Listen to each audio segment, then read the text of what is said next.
Et salut à tous, bienvenue dans ce nouvel épisode de Nourris ta santé, épisode numéro 15. Et aujourd'hui, on est accompagné de Clément. Salut Clément. Salut tout le monde, salut Au- Raphaël. Eh ben salut. Aujourd'hui, on va parler d'allergies et du coup de nutrition aussi. Et du coup, juste avant de parler pleinement du sujet, je vais te laisser Clément de te présenter. Eh bien, je suis Clément Noblet, on peut me retrouver notamment sur Instagram par Clément Noblet. Je suis diététicien, je suis aussi une personne allergique et on va dire que j'ai plutôt une sorte d'expertise en tant que patient expert plutôt que vraiment une spécialité diététique dans l'allergie. Et donc, c'est un domaine qui me passionne énormément, tout ce qui est autour de la nutrition, et notamment ces temps-ci autour des allergies et de l'histamine. Ok. Ça fait longtemps que tu t'es intéressé aux allergies? En fait, ça va faire à peu près depuis avril 2019. Ouais. En gros, avant, j'avais pas spécialement d'allergies. J'étais j'étais susceptible d'avoir des allergies et on pouvait imaginer que j'en avais ou qui étaient plutôt en attente d'apparition. Ouais. Sur, Au tout début en fait, de ma carrière professionnelle, si on peut dire, j'étais boulanger-pâtissier et j'ai passé 7 ans, 8 ans à travailler en tant que boulanger et un peu pâtissier. Et vers la fin, au moment où j'ai arrêté, pour diverses raisons, je commençais à avoir des réactions liées à la farine et quand je suis allé expliquer ça à la médecine du travail, on m'a expliqué que j'étais certainement en train de devenir allergique ou je développais des réactions allergiques. Et ce qu'ils appellent un peu les allergies du lundi au travail.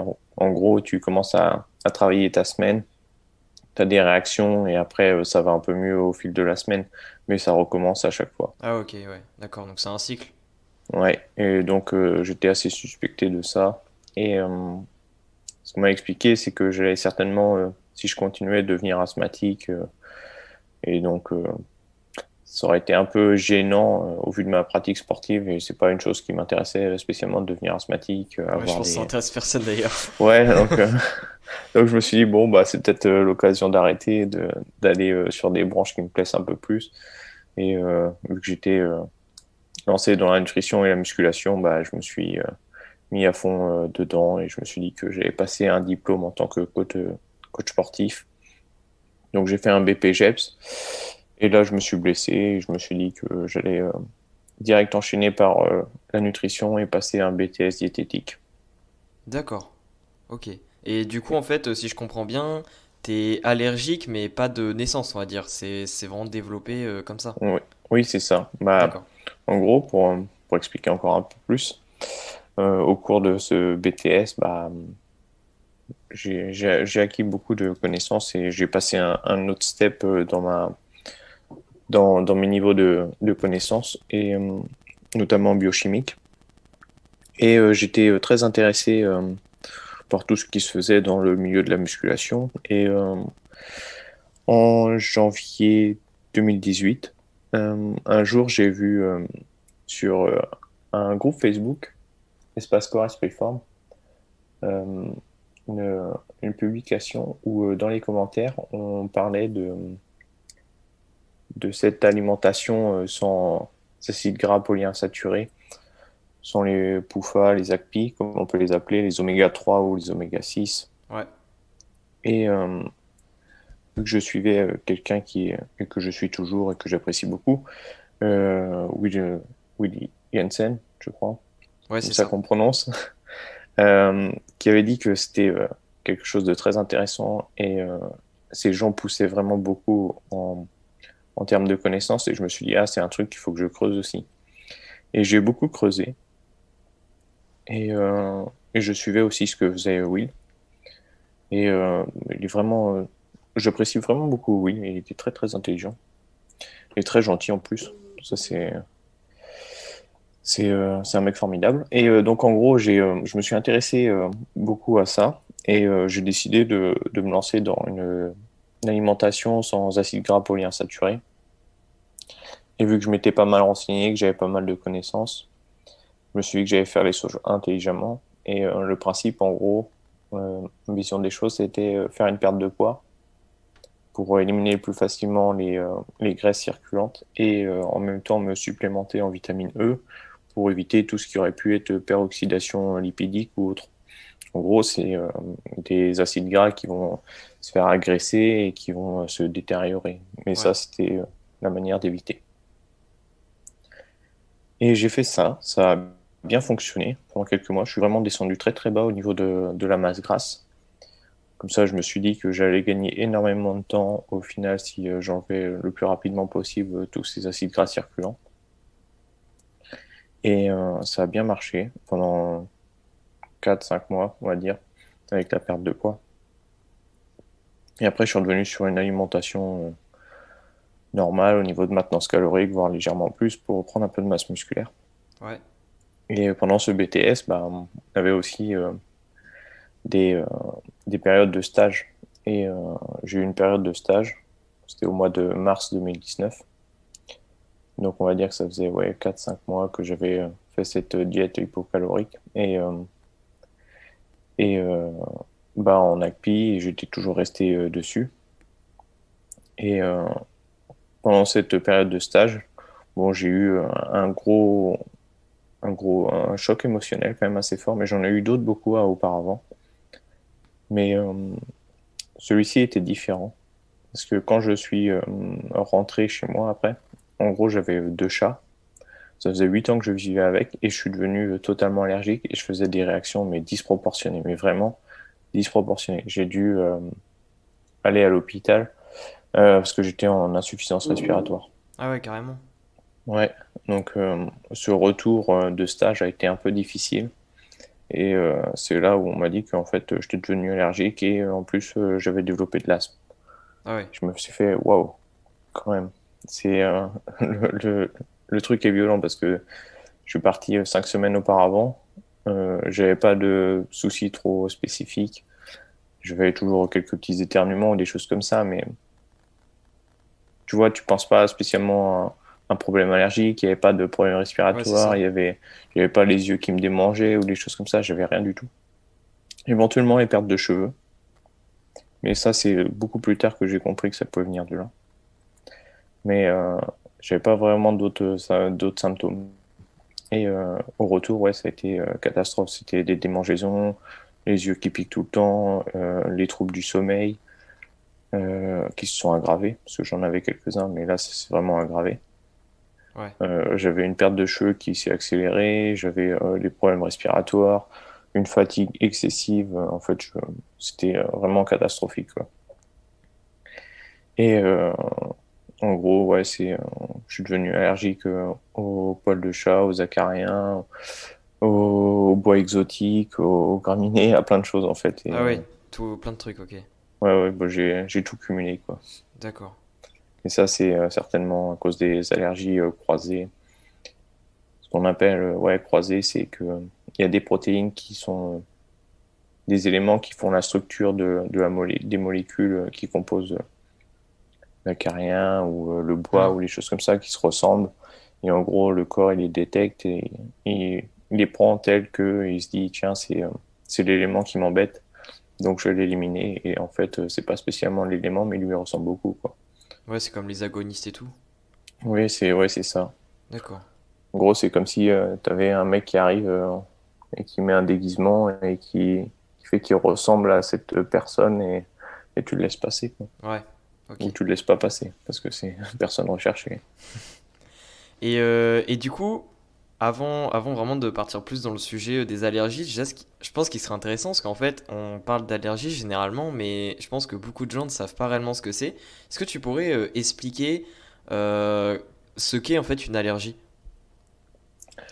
Bah, une allergie, en fait, c'est un dysfonctionnement du système immunitaire et c'est une réponse qui va être disproportionnée par rapport à la molécule qu'ils vont rencontrer, ce qu'on appelle un antigène ou un allergène. Et en gros, c'est à la base quelque chose qui est plutôt inoffensif, mais que notre corps va chercher à évacuer parce que c'est quand même une molécule étrangère.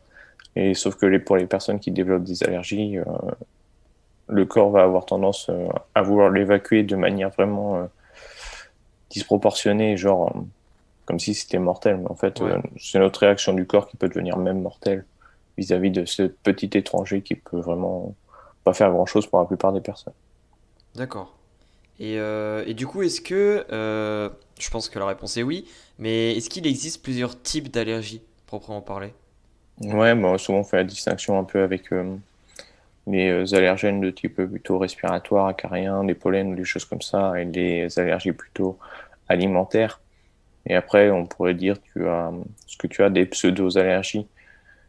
Et ça, c'est plutôt des, c'est le même moyen que les allergies, mais sauf que c'est pas une allergie en soi, c'est juste les mêmes réactions, c'est avec les mêmes globules blancs, enfin, une partie des globules blancs comme les mastocytes, qui vont libérer les molécules qu'on retrouve dans les allergies, et donc on pourrait croire à une pseudo-allergie, sauf que c'est par exemple souvent des aliments qu'on peut se dire qu'on ne tolère pas, mais il y a des jours où ça va aller et des jours où ça va pas aller quoi avec. Ouais, ok. Et aussi, alors moi j'ai déjà un petit peu étudié les allergies il y a de ça un peu plus d'un an.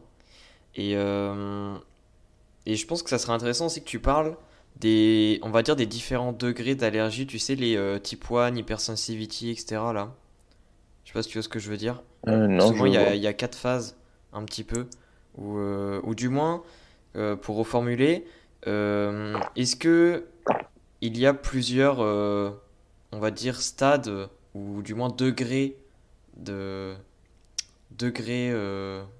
je sais plus parler, degré d'agravité, on va dire, des allergies. Euh, Par rapport au type de réaction ou par exemple faire un choc anaphylactique, les œdèmes de coin qui est ouais, c'est ça. en gros y rester. Euh, ouais, bah, typiquement en fait c'est les réactions du corps qui peuvent être disproportionnées et c'est là où ça peut t'emmener jusqu'à la mort quoi.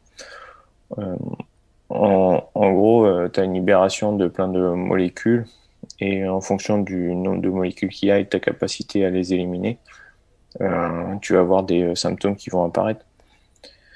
Et donc, ouais, je vois maintenant où tu veux en venir. Les types 1, c'est ce qui correspond ouais, au choc anaphylactique. Et donc, ce qui peut entraîner souvent l'étouffement. Et en gros, il te faut une piqûre d'adrénaline pour que tu puisses survivre. Ouais. C'est un peu ça. Euh, Ensuite, tu as plutôt ce qui est lié avec les anticorps. Euh, Par exemple, aux greffes d'organes, je pense que c'est des choses comme ça que tu peux penser. Hmm. Parce que le corps va réagir et se dire que c'est par exemple, un organe étranger, c'est les rejets de greffe, c'est un peu les mêmes choses. Quand on va greffer un rein, par exemple, et que le corps détecte ça comme un corps étranger, bah, il va avoir un rejet, il va aller détruire les cellules, quoi. Ouais. Ouais, c'est un petit peu comment dire, une réaction auto-immune en quelque sorte. Ouais, bah, au final, les allergies, c'est un peu, ça pourrait ressembler un peu à une maladie auto-immune, Hmm. parce que c'est toujours le système immunitaire qui est complètement déboussolé, en gros. C'est ça. Et il a une perte de tolérance et une hypersensibilité à plein de choses. Donc, ouais, c'est toujours un problème immunitaire, certainement avec une grande base génétique. Mais l'environnement est extrêmement important.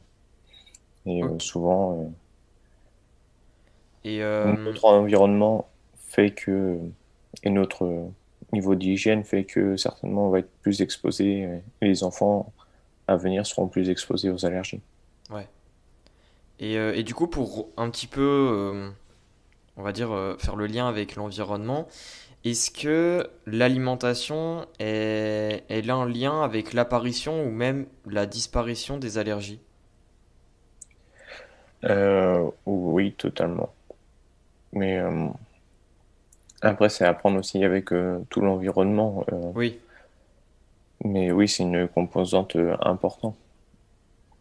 Parce que, en gros, le système immunitaire va réagir différemment en fonction des molécules qu'on va lui apporter et des aliments, forcément, qui contiennent ces molécules. Et en fonction de ça, il va se réguler.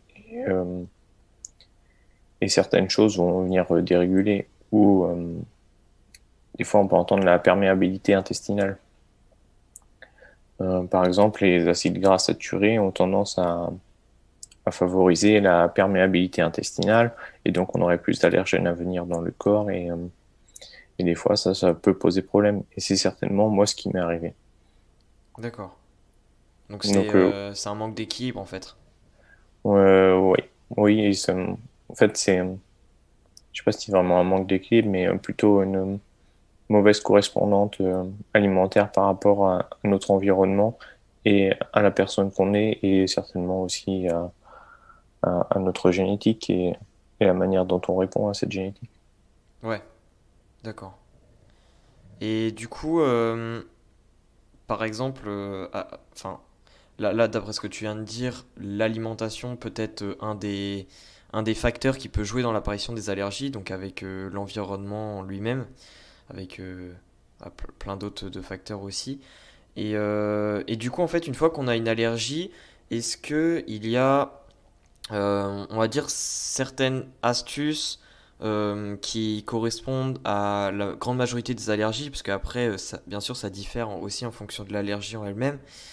Au niveau de l'alimentation, pour pouvoir éviter de trop connaître les symptômes allergiques. Oui, ça, tu as ça. Euh, Après, il faut peut-être des fois régler les problèmes de base parce que souvent, c'est les enfants qui sont allergiques.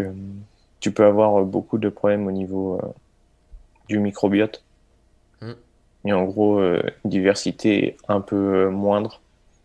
Et ça peut poser problème. Et il faut déjà essayer de régler ce problème. Et chez les adultes qui développent des allergies un peu plus tard, c'est moins ce qu'on appelle une dysbiose, un problème de microbiote qui serait délétère. Tu as moins ce phénomène. Donc, c'est pas exactement les mêmes choses sur lesquelles il faut travailler. Et honnêtement, pour tout ce qui est microbiote, j'en ai pas encore assez de connaissances pour donner des pistes.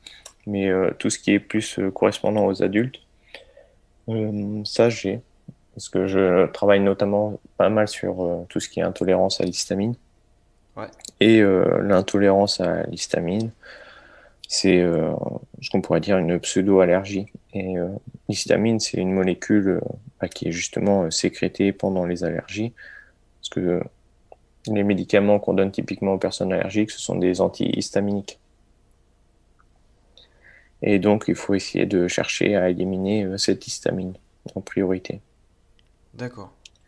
Et un moyen de voir l'histamine, en fait, c'est un peu comme du café. Si on prend une métaphore, ce serait ouais, comme du café. Et nous, notre corps, ce serait comme une tasse. Et certaines personnes ont des tasses plus ou moins grandes et d'autres plus ou moins petites. C'est genre, tu te prends un mug et d'autres ont juste un petit expresso, quoi. Hmm, Et en gros, quand on va verser du café, donc de l'histamine, c'est-à-dire tous les aliments qui peuvent contenir de l'histamine, qui seraient de type aliments vieillis, fermentés, comme des charcuteries, les légumes fermentés type chou en choucroute, les conserves, les poissons vieillis, alors ça c'est encore pire. Euh, Tout ça, les agrumes aussi peuvent poser problème, les noix ou autres. Et tout l'environnement, les acariens, les poussières dans la maison, le pollen d'or, toutes ces choses qui vont sensibiliser. ouais, donc c'est une somme en fait. Ouais, c'est une somme. Et en gros, ça te fait tout ton café. Et en fonction du récipient que tu as, et bah, quand tu le verses, ça peut vite déborder ou pas. Ouais. Et donc, le moment où ça va déborder dépend de la personne. Ouais, c'est un degré de tolérance qui varie en Ouais, fonction de chacun. oui, c'est ça. Et donc, en gros, l'idée, c'est d'éviter de faire déborder pour éviter d'avoir les réactions de type allergique et liées à l'histamine. Et quand ça déborde, le premier réflexe à avoir, souvent, c'est d'arrêter de verser. Donc, réduire son exposition aux aliments qui peuvent poser problème, réduire son exposition aux poussières, au pollen, aux choses comme ça. Et la stratégie aussi, c'est de mettre une sous-tasse.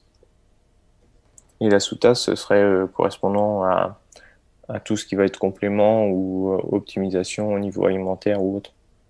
D'accord. Et moi, je considère que ouais, c'est surtout les compléments. Et ce qui peut être intéressant, il y avait une étude allemande sur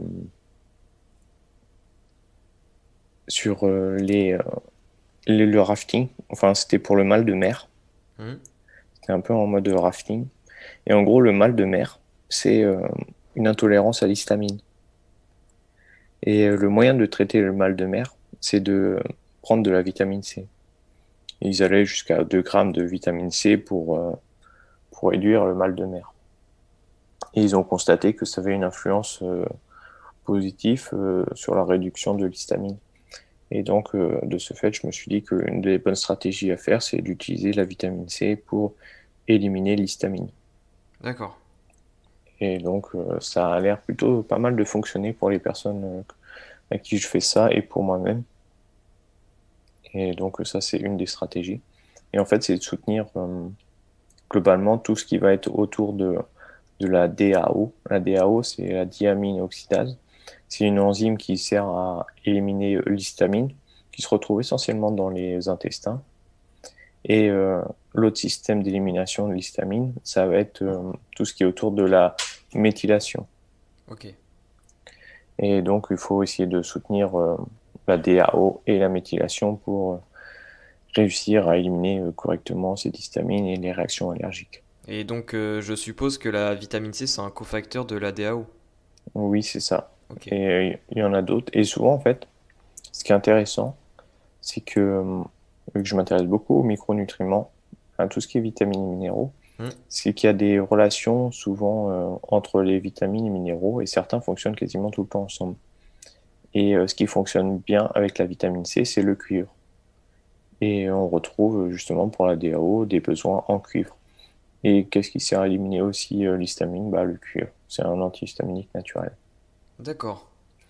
Et du coup, maintenant qu'on a quand même certaines pistes, etc., pour lutter, on va dire, contre l'histamine, ou du moins contre le surplus d'histamine, euh, comment est-ce que tu conseillerais, enfin, comment est-ce que tu ferais, toi, pour savoir si tu es clairement intolérant à l'histamine? Parce que je sais pas si tout le monde veut aller sur la mer pour voir s'ils ont le mal de mer, pour voir s'ils sont intolérants.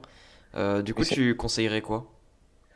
Euh, en fait, il existe des examens sanguins, mais les premières choses à faire, ce serait certainement d'utiliser l'alimentation, de voir en fait sur l'alimentation ce qu'on consomme, Hmm. de noter un peu les types de réactions. Par exemple, avec le chocolat ou le vin, les alcools ou les choses comme ça.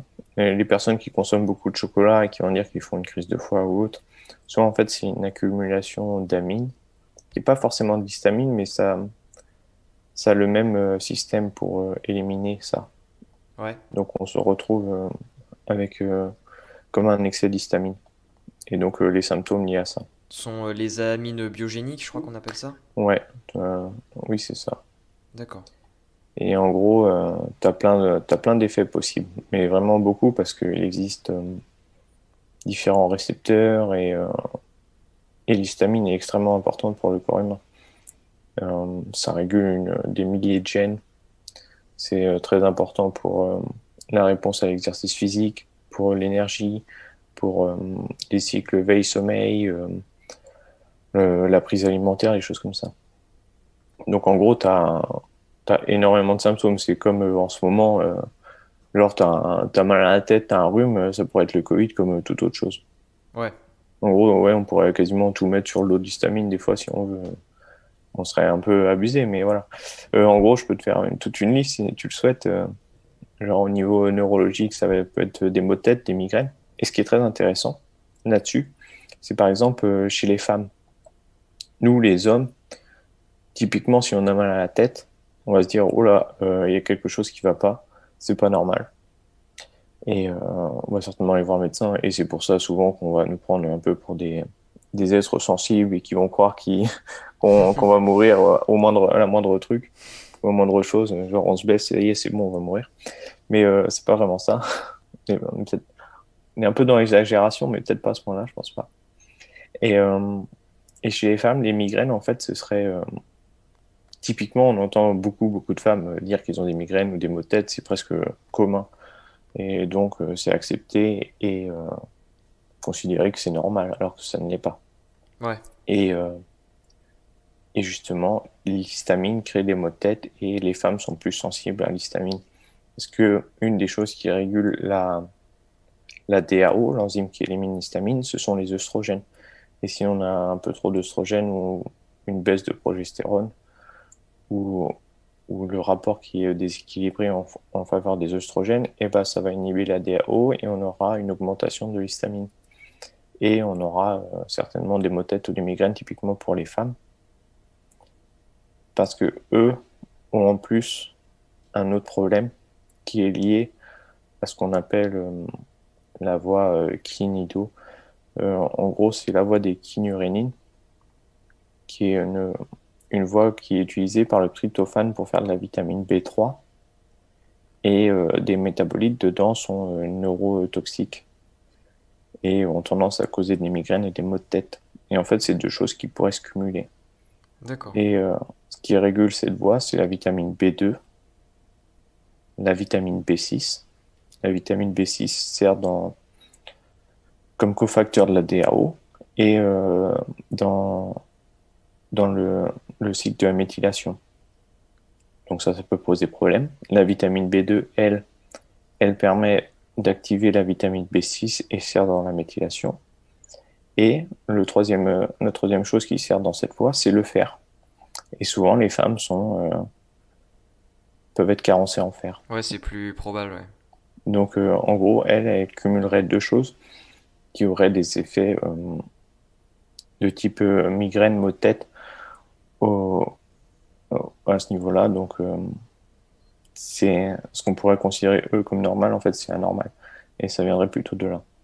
D'accord. Et après, t'as d'autres symptômes. C'est les crises de panique, l'anxiété, la dépression, ça peut être lié à un surplus d'histamine Ok. au niveau cérébral. La sensation d'être, tu vois, très fatigué. Ce qui peut arriver chez les personnes qui vont être allergiques ou les périodes avec du pollen ou les tontes de pelouse ou des choses comme ça. Il y a certaines personnes qui vont être très fatiguées et ils vont pas trop comprendre pourquoi. Mais ça se voit plus chez les personnes allergiques, mais il y en a qui sont intolérants à l'histamine.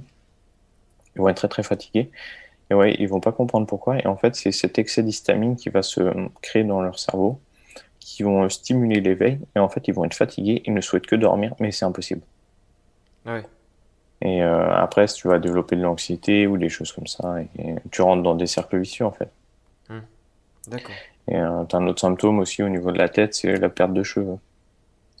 Et ce qui est assez problématique, en fait, c'est que tu peux avoir un ou deux symptômes, mais pas forcément tous les symptômes. Et encore moins ceux qui sont le plus graves. Ouais, donc c'est compliqué à détecter. Ouais, ça peut être ça. Mais les plus communs, ça va être les yeux qui ont tendance à piquer, rouges, euh, les, euh, les écoulements nasaux, enfin, tout ce liquide qui va s'écouler, le nez qui va être congestionné, une respiration un peu difficile. Euh, un autre typiquement qui est plus évident, c'est au niveau intestinal, ça va être tout ce qui va être de style diarrhée. Ouais. Dès que tu as un excès d'histamine et que la DAO au niveau des intestins a tendance à avoir une faible activité, tu vas avoir un peu des crampes intestinales, ça va pas trop aller, et ensuite il va falloir que tu ailles courir aux toilettes parce que là, faut que ça sorte, quoi. Ou tu peux avoir aussi des reflux gastro-œsophagiens, ce qu'on appelle les RGO, Ouais, ou les nausées. Par exemple, les nausées matinales pour les femmes enceintes, ça peut être lié à un excès d'histamine. Et ça peut être lié aussi à une autre molécule qu'on nomme le molybdène et qui nous rend sensibles au sulfite. Et souvent, c'est ça qui va poser problème aux femmes enceintes. C'est l'histamine, mais plutôt lié à cette sensibilité au sulfite. d'accord. Et après, tu en as encore d'autres au niveau musculaire et osseux. Parce que tu vas avoir des douleurs de type musculaire. En vieillissant, ça pourrait être de l'ostéoporose ou un problème dans le renouvellement osseux. Donc, plutôt, ça peut être ostéomalacie, ostéopénie, ça pourrait être un peu ça. Tout ce qui va être au niveau cardiovasculaire, ça pourrait être le choc anaphylactique, des troubles du rythme cardiaque. Tu pourrais avoir, enfin, très souvent, ça va être de l'hypotension, mais quelquefois, ça peut être de l'hypertension. Donc là-dessus, c'est déjà assez problématique parce que si ils s'opposent et pourtant ça pourrait être la même chose. Hmm. Euh, les douleurs au niveau du thorax aussi, ça pourrait être ça. Plus commun au niveau de la peau, tu auras les urticaires, les picotements, les rougeurs, euh, les démangeaisons. Euh, quand dans le milieu de la musculation, parfois certaines personnes prennent de la bétalanine en tant que pré-entraînement ou tout au long de la journée, ça dépend un peu la stratégie utilisée. Mais des fois, ça va être autour des 1 gramme ou 1 gramme 5, ça peut passer, et certains vont peut-être monter à 3 grammes. Et ils vont avoir cette sensation de picotement, de paresthésie au niveau du bout des doigts. Et ça, ce serait l'histamine. Parce que la bêta-alanine va en fait forcer la molécule qu'on nomme histidine à être libérée pour faire de la carnosine. Et quand l'histidine est libérée, eh ben, elle va aussi avoir la possibilité d'être transformée en histamine. Ouais. Et donc, ces mêmes personnes peuvent se retrouver, par exemple, 3 quarts d'heure, 1 heure après, en plein entraînement, surtout en faisant les cuisses, à devoir aller aux toilettes parce que ça devient gênant. D'accord, ok. Ouais, donc en fait, Et, il y a énormément de choses reliées à l'histamine. ouais, ouais, mais carrément, encore, c'est pas fini, mais euh, plus chez les femmes, j'ai remarqué, moins chez les hommes, mais ça allait quand même un peu. Ça va être au niveau urinaire. Euh, L'envie de souvent aller aux toilettes. Tu vois, une miction assez fréquente. Et pour les femmes, par exemple, il peut y avoir aussi des crampes utérines, des douleurs, comme ça. D'accord, Ça, ce serait lié aussi à la hausse des œstrogènes. ok. Et Donc, ouais, énormément de symptômes, quoi. Enfin, possible. Donc, c'est assez compliqué. Et souvent, c'est peu de symptômes autant mélangés. T'auras jamais autant de trucs, sauf si tu fais vraiment une réaction allergique et que tu es vraiment une personne allergique. Mais souvent, ça va être plus quelques symptômes par-ci, par-là. Et c'est lié plutôt à l'intolérance à l'histamine. Et le problème aussi, c'est que les symptômes peuvent apparaître dans les 45 minutes à 4 heures après. ok. Ouais, donc l'identification elle reste quand même compliquée. Ouais, ouais, carrément. Et du coup, même si, mettons qu'on a pris conscience qu'on était intolérant à l'histamine, est-ce que, parce que là, tu as parlé voilà, des suppléments, de certains cofacteurs qui peuvent aider du coup à, on va dire, à un petit peu régler ce problème. Est-ce que est-ce que prendre des suppléments comme ça, par exemple de vitamine C, et puis de se focus dans l'alimentation sur la B2 par exemple, le cuivre, est-ce que on va dire que ça permet juste de faire stagner la chose pour qu'on limite les symptômes, ou alors ça peut nous faire un petit peu améliorer très progressivement notre tolérance à l'histamine? Euh, c'est plutôt comme améliorer la tolérance à l'histamine. Après, ça peut avoir un effet sur le système immunitaire parce il va se réguler, il va se re-réguler. Ouais, Par exemple, il y a vitamine B5, euh, qui, elle, pourrait influencer les globules blancs, les éosinophiles, qui sont liés aux réactions allergiques et aux parasites. Tu as par exemple les oméga 3. Comme je t'ai dit, j'avais supprimé les oméga 3, mais avant, en fait, je suis quelqu'un qui en consommait beaucoup.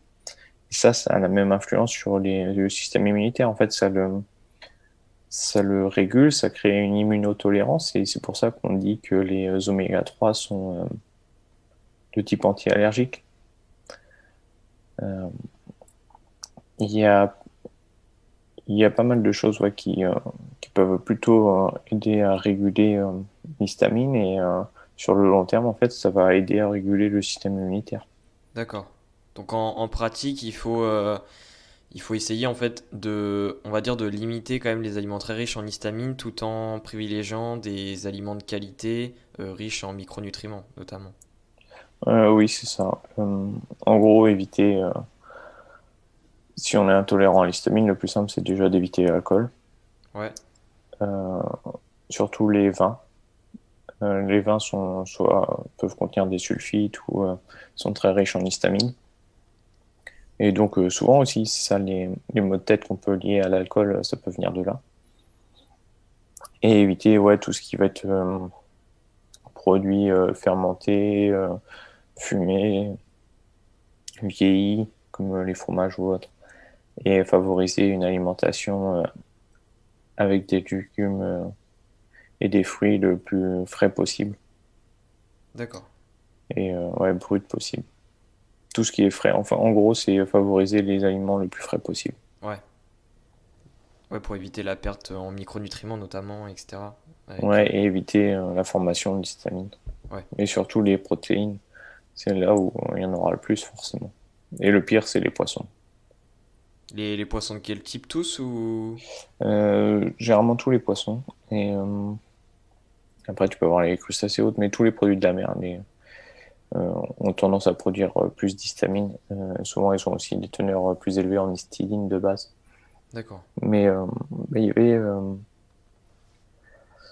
euh, une étude comme ça qui était plutôt anecdotique, enfin qui était plus un rapport, qui disait que une femme avec son enfant avait consommé du crabe, mais ce crabe était trop vieux, était avarié. Et en fait, les teneurs en histamine du crabe étaient autour de 47 mg pour 100 grammes. Et on dit qu'il faut pas dépasser les 50 mg pour 100 grammes. Et elle a dû en manger plus que les 100 grammes. Et bah, cette femme est décédée. Et Ah ouais, son enfant a fini à l'hôpital dans un état assez grave. Et donc, tout ça à cause de l'excès d'histamine. d'accord. Ouais, ça a fait Donc, ouais, un choc pour le corps quoi et... ouais, ouais. Et en gros, ouais, c'est plutôt, vaut mieux éviter tous les aliments qui sont vieillis, et notamment les produits de la mer où ça peut aller très très vite. Si on D'accord. est intolérant à l'histamine, après, si on n'a pas de problème, Oui, mais d'accord. voilà. Et justement, si, parce que je pense quand même qu'il y a des personnes qui vont écouter le podcast qui sont pas, enfin, je souhaite, hein, mais qui sont pas intolérantes à l'histamine. Si on n'est pas intolérant à l'histamine, qu'est-ce que tu conseillerais en fait pour justement éviter de le devenir par la suite? Euh, Éviter les aliments trop, enfin, plutôt une alimentation trop riche en lipides, notamment en acides gras saturés. Euh, Ça aurait tendance à augmenter la perméabilité intestinale et à favoriser le passage de ce qu'on nomme des endotoxines par rapport aux bactéries. Et les endotoxines sont un moyen pour le corps et le système immunitaire de se réguler et de créer des tolérances. Euh, Par exemple, dans les poussières de maison, il y a une partie, c'est des protéines, mais il y a une autre partie, c'est des endotoxines. Et les endotoxines servent justement à réguler notre capacité à tolérer cette poussière et les acariens. D'accord. Et moi, quand j'étais enfant, par exemple, ma maman était très à cheval sur la poussière et tout, et nettoyait tout le temps, vraiment tout le temps, tout le temps. Moi, je suis devenu allergique aux acariens, et mes deux frères sont aussi devenus allergiques aux acariens. Ouais, ça, je sais pas si tu connais, mais je pense que tu as déjà entendu parler. Tu sais, c'est, je sais plus si c'est théorie ou hypothèse qu'on dit, mais je sais plus comment ça s'appelle, mais genre de la propreté. L'hygiéniste, Ouais, ouais, voilà, la théorie hygiéniste. c'est ça. Oui, oui, bah, c'est exactement ça en fait. Il y a des études qui rapportent que, en gros, dans le système immunitaire, t'as plusieurs lymphocytes et par exemple des lymphocytes T régulateurs, T cytotoxiques, des helpers. Ouais, Et en gros, dedans, t'as les, euh, les TH1 et TH2 qui sont notamment importants pour la régulation justement de l'immunité et pour éviter les allergies. Et quand t'es pas assez exposé justement et que tu es dans un milieu trop propre, et bah, tu as une diminution de la stimulation des lymphocytes qu'on nomme TH1 et tu auras une expansion, une augmentation des lymphocytes TH2 et c'est eux qui vont justement sensibiliser, hypersensibiliser le corps et créer des réactions allergiques. Et donc c'est important en fait d'avoir une exposition, surtout quand on est enfant, à un milieu plutôt riche en poussière ou autre. Souvent, c'est ce qu'on dit, les enfants qui ont vécu dans des fermes ou des choses comme ça développent moins d'allergies que ceux qui ont vécu dans un milieu ultra aseptisé. hmm. Donc, c'est une hypothèse qui est plutôt validée, quoi. Ouais, en soi, ça paraît, enfin, comme ça, quand on entend, ça paraît logique parce que bah, le corps, on sait tous qu'il s'adapte et du coup, si si on va dire on est plus exposé à des molécules étrangères, bah notre corps il va être obligé à un moment de s'adapter quoi. Il va pas faire tout le temps la victime, il va être obligé de, on va dire en quelque sorte de se renforcer et donc ça fait que bah, qu'on sera plus préparé en fait dans diverses situations, alors qu'une personne qui n'est jamais, qui son corps n'a jamais été habitué à être exposé à ce type de molécules, une fois qu'il va y être exposé, son corps il saura pas quoi faire et là il y aura une réaction. Ouais, oui, c'est ça. Oh, ouais, en gros, c'est ça. Ouais. Et cette réaction va certainement être disproportionnée et c'est là que tu as la création d'allergies, quoi. Ouais, d'accord. Donc du coup, une personne, pour éviter vraiment euh, de devenir tolérante ou de devenir allergique, hein, plus généralement, déjà, elle doit bah, éviter d'être trop maniaque sur le ménage, on peut dire. Bon, après, il y a différents degrés quand même, bien Ouais, sûr. ouais, c'est ça. Parce que, comme dans le milieu professionnel, en fait, quand on a trop, le corps, il n'arrive plus à gérer. Et Ouais, suffit que tu aies trop de stress, que tu aies consommé une alimentation qui favorise la perméabilité intestinale et autres. En gros, tu auras une augmentation de la charge endotoxique et à ce moment-là, tu peux déréguler le système immunitaire et créer une allergie. C'est toujours cette notion entre le trop et le trop peu. Il faut être juste au milieu. c'est Euh, ça. Ouais, l'équilibre. Ouais, la modération. Mais bah, à quoi ça correspond pour qui? Ouais, Bah, c'est ça qu'il faut trouver. Et c'est ça, c'est assez difficile. c'est sûr. Ouais. C'est jamais, enfin, on peut jamais répondre par un nombre parce que ça diffère tellement en fonction de chacun que c'est toujours Ouais, compliqué. ouais, c'est ça. Ça dépend du sexe, si t'es un homme ou une femme. Ça va dépendre de ta génétique.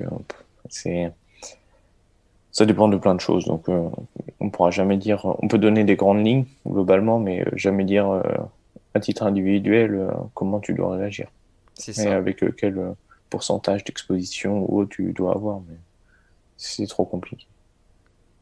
Eh ben écoute, bah, je pense qu'on a fait le tour. Je sais pas si t'as peut-être un dernier point à rajouter sur ce sujet-là. Euh, Peut-être sur tout ce qui peut éliminer l'histamine, parce que j'ai pas Ouais, vraiment fait le tour, mais il y a tout ce qui va soutenir la méthylation. Donc, tu aurais de la vitamine B9, B12, B6, et vitamine B2. Et souvent, ce qu'on peut constater, c'est que la vitamine B9 peut manquer dans beaucoup de personnes, sauf les véganes, végétaliens.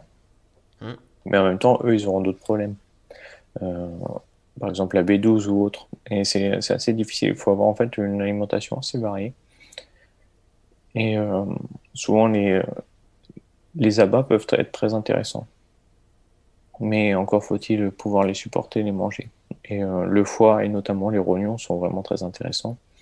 Et généralement, ce que je vais conseiller, c'est du foie, euh, de la levure de bière et du germe de blé, ce qui peut être assez intéressant au niveau vitamines et minéraux, globalement, et aider à soutenir tout ça au niveau alimentaire. Après, au niveau des compléments, ouais, B9 éventuellement, B6, B5, la taurine et la glycine aussi peuvent être intéressants.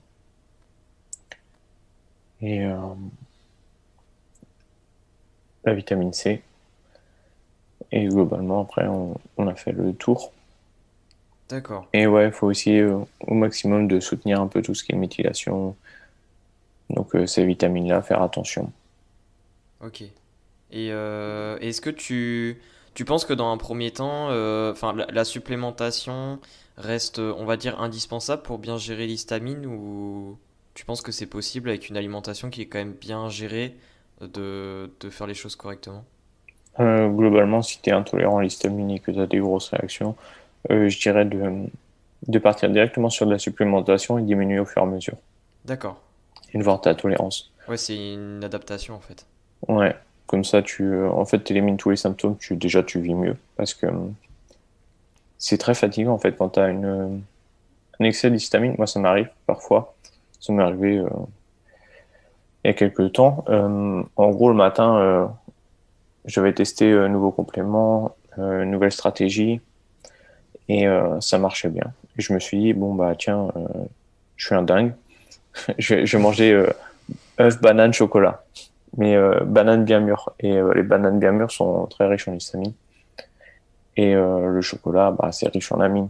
Hmm. Et j'ai pris ça dès le matin, il était 9 heures. J'ai eu un excès d'histamine. Je me suis senti pas bien. J'ai commencé à avoir les yeux qui me démangent. J'étais fatigué, j'avais mal au ventre, il fallait que j'aille aux toilettes. Et en gros, toute la journée, ça me l'a ruiné.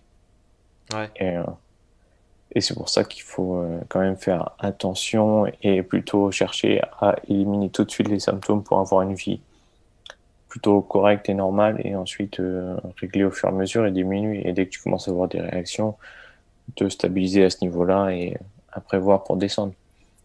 D'accord. Parce que franchement, si tu as une grosse fatigue, des envies tout le temps d'aller aux toilettes, que t'es pas Ouais. bien, tu fais plus rien de tes Ouais, journées c'est et ça.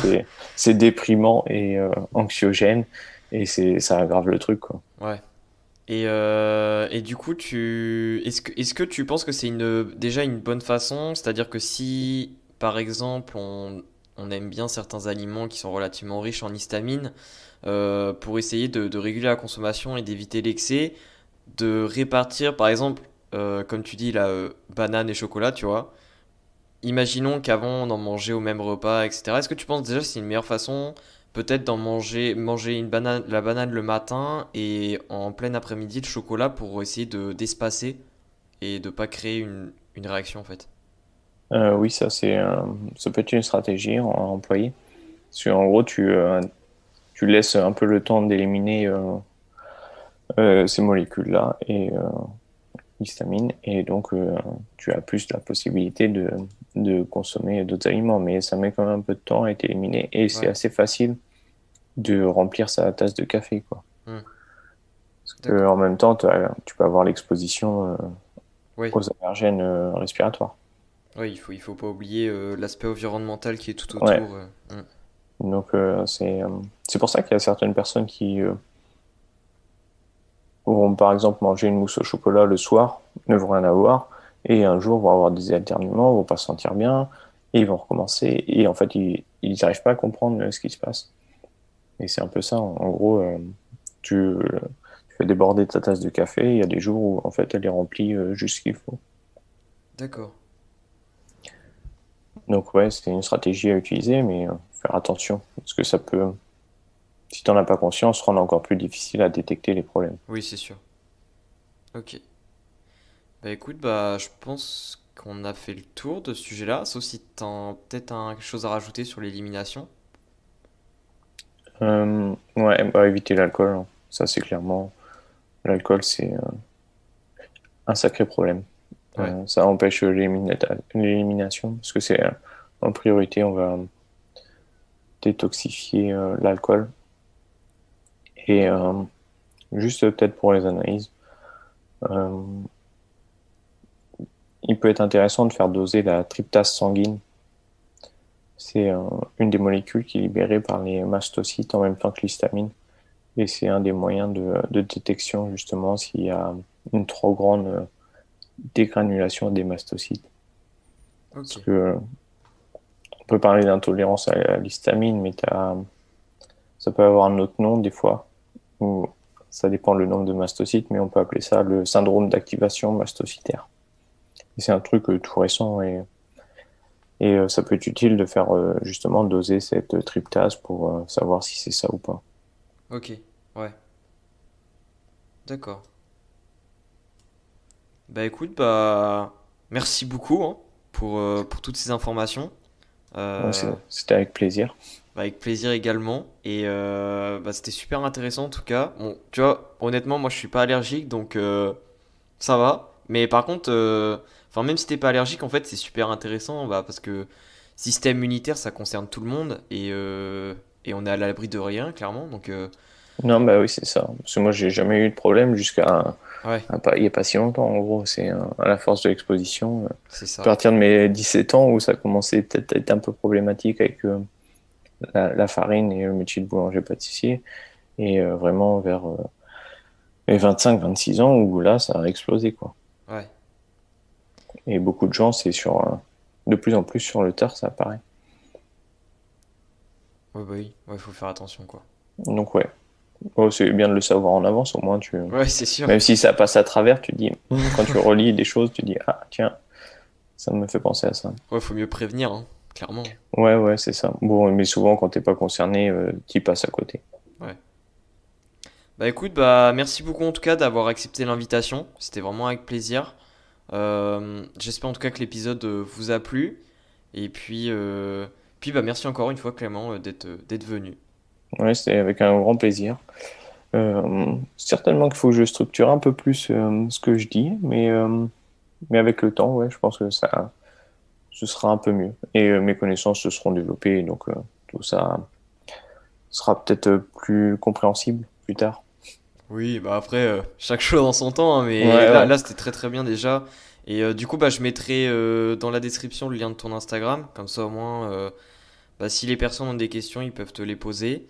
Et, Ouais, bien sûr, ce sera avec plaisir. et du coup voilà. Bah écoutez, bah merci d'avoir regardé l'épisode jusqu'au bout. Bah du coup bah on se dit à la prochaine. Allez, salut Clément. Ouais, salut.